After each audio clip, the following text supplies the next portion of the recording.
রাজবাড়ীর দৌলতদিয়া ফেরিঘাটে পল্টন থেকে পদ্মা নদীতে পড়ে গেছে বাস। এ বিষয়ে আরো জানাতে যোগ দিচ্ছেন রাজবাড়ী থেকে সহকর্মী এস.এম. মাসুদুর রহমান। মাসুদুর রহমান, বাসটি পল্টন থেকে পড়ে গিয়েছিল, এরই মধ্যে বাসটিকে উদ্ধার করা হয়েছে। তো এখন সেখানকার পরিস্থিতি কি এবং বিআইডব্লিউটিসির কর্মকর্তারা কি জানিয়েছেন? সর্বশেষ যদি বলি, সর্বশেষ অবস্থান এখন উদ্ধার অভিযান চলছে, অর্থাৎ বাসটি নদীর নিচ থেকে উদ্ধার করে এখন উপরে ওঠানোর চেষ্টা চলছে। এখনো পর্যন্ত উদ্ধার অভিযান চলছে। সেই উদ্ধার অভিযানে ফায়ার সার্ভিস, পুলিশ এবং যে হামজা, এই হামজার বাসটি টেনে তুলে উপরের দিকে নেয়ার জন্য পর্যায়ক্রমে চেষ্টা করছে। এখন এই যে এসবি সুপার ডিলাক্স, এই বাসটি আজ 9:30টার সময় দৌলতদিয়ার 7 নম্বর ফেরিঘাটে ফেরিতে ওঠার পরে সেটি পানিতে পড়ে যায়, অর্থাৎ পদ্মা নদীতে পড়ে গিয়ে সেটা নিমজ্জিত হয়। এই সময় যদিও সৌভাগ্যবশত সকল যাত্রী আগে থেকেই নামিয়ে রাখা হয়েছিল, শুধুমাত্র হেল্পার এবং ড্রাইভার এই বাসটিতে অবস্থান করছিল, যে কারণে বাসটি সাথে সাথে ডুবে যাওয়ার পরে এই হেল্পার এবং ড্রাইভারকে উদ্ধার করে স্থানীয় উপজেলা স্বাস্থ্য কমপ্লেক্স অর্থাৎ গোয়ালন্দ উপজেলা স্বাস্থ্য কমপ্লেক্সে ভর্তি করা হয়েছে বলে জানিয়েছেন গোয়ালন্দ ইউনো। আর পাশাপাশি বিআইডব্লিউটির পক্ষ থেকে খবর পাওয়ার পরে, এই দুর্ঘটনা ঘটার পরেই দ্রুত হামজা এসে তাদের উদ্ধার কার্যক্রম শুরু করে। এখন দেখা যাচ্ছে, আমরা দর্শককে দেখাতে পাচ্ছি যে এখন উদ্ধার অভিযানের অংশ হিসাবে হামজা এই বাসটি যেই পদ্মা নদীর যে তলদেশে ডুবেছিল অর্থাৎ পল্টনের পাশেই, সেটি দেখা যাচ্ছে যে এখন পর্যন্ত উঠানোর কার্যক্রম চলছে। আর এই কার্যক্রমে ফায়ার সার্ভিস এবং পুলিশ, র্যাব, পাশাপাশি সেনা সদস্য এখানে অবস্থান করছে এবং ঘাট এলাকায় উৎসুক জনগণ অবস্থান করছে, যেহেতু গত কয়েক মাস আগে অর্থাৎ মার্চ মাসেই এমন একটি দুর্ঘটনা ঘটেছিল যেখানে 26 জনের প্রাণহানি হয়েছিল।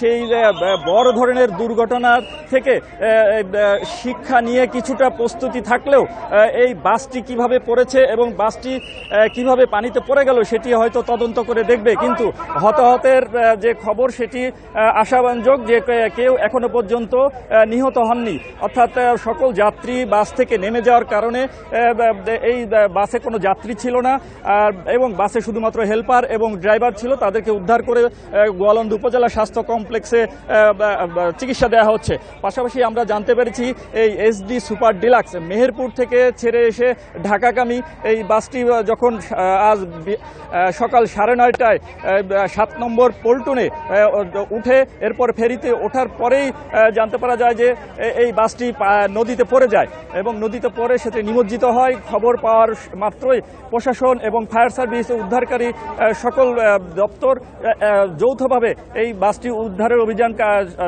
শুরু করে এবং হামজা ঘটনাস্থলে এসে বাসটি রেকার দিয়ে তাদের হামজার যে পদ্ধতি, সেই পদ্ধতি দিয়ে বেঁধে এখন বাসটি পানি থেকে উপরের দিকে তোলা হচ্ছে।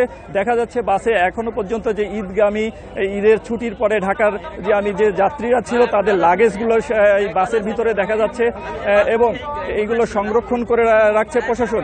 এবং প্রশাসন তারা নির্বিঘ্নে যাতে কাজ করতে পারে সে কারণে তারা উৎসুক জনগণ এবং সংবাদকর্মী সহ সবাইকে সতর্ক হয়ে দূর থেকে কাজ করার জন্য আহ্বান জানাচ্ছে এবং সকলকে একটু দূরে অবস্থান করে, নিরাপদ অবস্থানে দূরে অবস্থান করতে বলা হচ্ছে।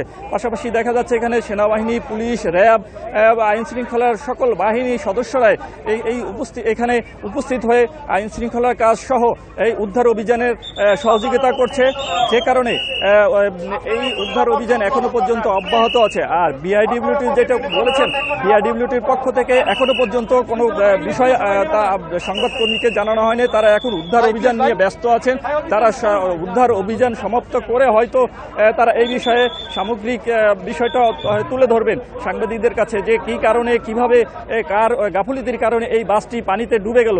যেহেতু গত মার্চ মাসে এই পদ্মা নদীতে একটি বড় ধরনের দুর্ঘটনা সংঘটিত হয়, সেদিন সৌহার্দ্য পরিবহনের একটি বাস এই পদ্মা নদীতে নিমজ্জিত হয়ে 26 জনের প্রাণহানি হয়, যদিও সৌভাগ্যের কথা আজকে যে বাসটি পদ্মা নদীতে ডুবেছিল সেখানে কোনো হতাহতের খবর আমরা এখনো পর্যন্ত নিশ্চিত পারিনি এবং প্রশাসনও নিশ্চিত করে বলেছে এখনো পর্যন্ত কেউ হতাহত হয়নি। শুধুমাত্র হেলপার এবং ড্রাইভার আহত থাকায় তাদেরকে তাৎক্ষণিক উদ্ধার করতে সক্ষম হয়েছে। এই পদ্মা নদী থেকে তাদেরকে উদ্ধার করে গোয়ালন্দ উপজেলা স্বাস্থ্য কমপ্লেক্সে ভর্তি করে তাদেরকে চিকিৎসা দেওয়া হচ্ছে। উদ্ধার অভিযান এখনো চলছে।